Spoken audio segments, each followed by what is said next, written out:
Hello everyone, welcome back to Quicks14Blog here once again, this time with another great old school raid of Tempest Keep the Eye. Classic raid instance that many guilds can attest to back in the day. This was considered by some the guild killer, because it just made it so hard for a lot of guilds to get past it.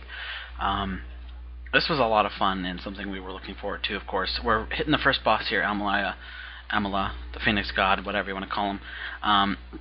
Very interesting tanking procedure, because what you have to do for this first phase is you have to tank him at each one of these platforms, and he's going to switch from one to the other. And somebody has to be in melee range, he has to be tanked there. Because if someone's not, it does this flame buffet on the raid, which still can be kind of hurtful. We only had 2 tanks, so this did happen from time to time, as you can see, and it stacks. But luckily it wasn't too much of an issue. We did all right. The healers had a little bit of an issue. Tanks have to be at the very, very, very edge of where it's at in order to be healed properly, to be in line of sight. And if they're not, they don't get healed. And yeah, it can be kind of frustrating for some healers if you're not careful with that. You do need to move with them as much as possible to you'll notice I'm not moving here because our other healer on the other side was supposed to take care of it, but I guess he was having issues, or she was having issues with it, so I eventually did have to move. You'll notice the ads are running around. He will spawn ads from either side, kind of trying to group them. The ads actually do damage to him in the second phase. It's not a big, huge concern here if you're running 80s. We have a pretty full group here. This is a 25-man level 70 raid, as you saw at the beginning. We have about 22 people here, I think it is, and I think a couple of them are in just over 70, some are over 70, some are just under 70, so we have at least 2 or 3 in the 70-ish, 70, 80 range, below 70, 79, so he goes into phase 2, he comes down to the ground, he's going to start attacking.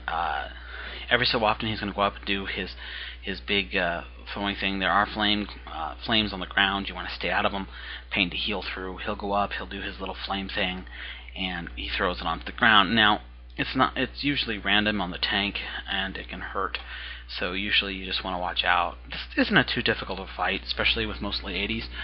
It just takes a little more coordination than probably a lot of old school runs. Probably why I don't see many pugs of this is because it does take a lot more coordination. Most of these fights do, especially this one. The good news is technically with patches a while ago, you don't even have to fight these guys. You can go straight to Prince Kale and fight him without having to fight these guys at all, if I do remember correctly. I don't think you need him for the achievement either. I don't know, but we wanted to go ahead and do a full old school raid, clear it all out, and that's what we did. So, some great stuff here for lower 70 stuff. This is tier 4, 5, I think, stuff. Really nice stuff. Of course, our 70s got some great stuff out of this to help with, which was wonderful. My dad, who's playing WoW again, has been in our guild. This was his first raiding situation. Obviously not the ideal raiding situation to come in first, because it is on a true raid. You know, it's kind of laid back, easy going, but it put a lot less pressure on him and gave him a little bit of a taste of a general raiding environment. And he thought it was okay. He thought it was kind of chaotic, which it is, especially in old schools, because you'd have a little coordination. It's like, okay, let's go kill it, you know, because it's not a big deal. That's probably the fun part of old school raids. They're just for fun. So here we are at the second boss. This guy isn't too difficult. He does throw these little orb things down, as you can see. These arcane orbs, they do explode and do damage. Excuse me. My goodness, didn't need that sneeze in there. Basically, healers just need to be aware of them and watch out.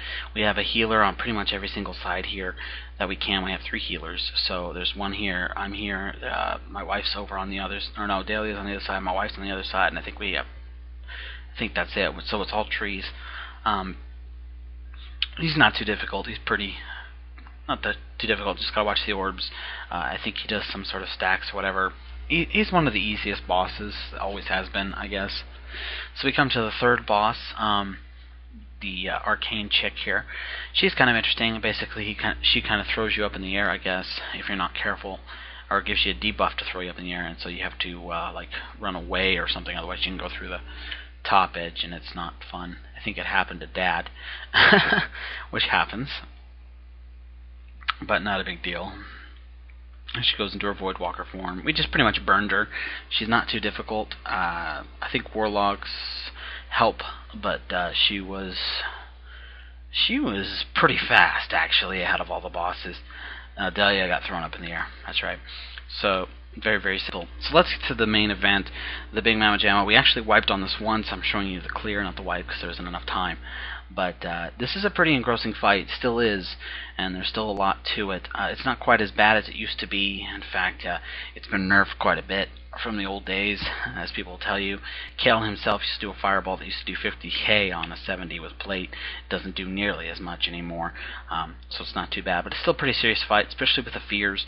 The fears are probably the at least in the first try where we did wipe, was the main issue we had problems with. So what's going to happen here, this is like a 5-phase fight. First phase, each one of the council members up here is going to come down one at a time. We haven't done, so you need to take them out in certain spaces away from each other, because in the third phase they actually all come back up. Now it's important, as soon as the first phase starts, that it is timed. You have a certain amount of time until the next phase starts, and a certain amount of time after that phase till the next phase starts. So it's not a huge deal with 80s, I think, as it used to be, but it was a big deal back in the day.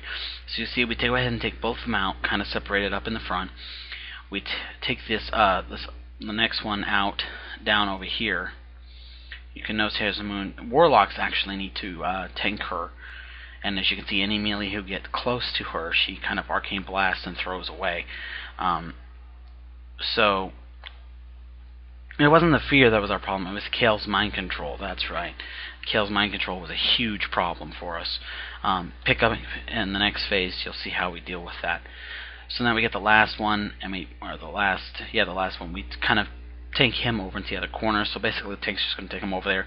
DPS isn't going to attack until after he gets into position. And then we go ahead and take him down. Not a huge deal. The first phase is very, very simple. Not too easy, or not too hard, sorry, if you know what you're doing. Just takes a little coordination. Second phase is weapons. These are basically weapons. These different weapons are going to attack different people. Bow will be on a hunter, and staff will be on a druid. Daggers on rogues, etc. They can pretty much be burned down. It's important to note that once they're dead, you can actually pick them up, and they can be useful. The daggers are what we wanted to pick up the most, just to help with, because they help with taking care of people who are feared, because the feared, or not feared, it's mind controlled, is for a long time, and if you use the dagger on them, it actually kind of like stuns them and takes them out of the fear, or the mind control. Sorry guys, mind control, it's mind control, I swear. So it comes in handy, especially because last time I got mind control and I was just healing for all kinds of crap and we just totally died.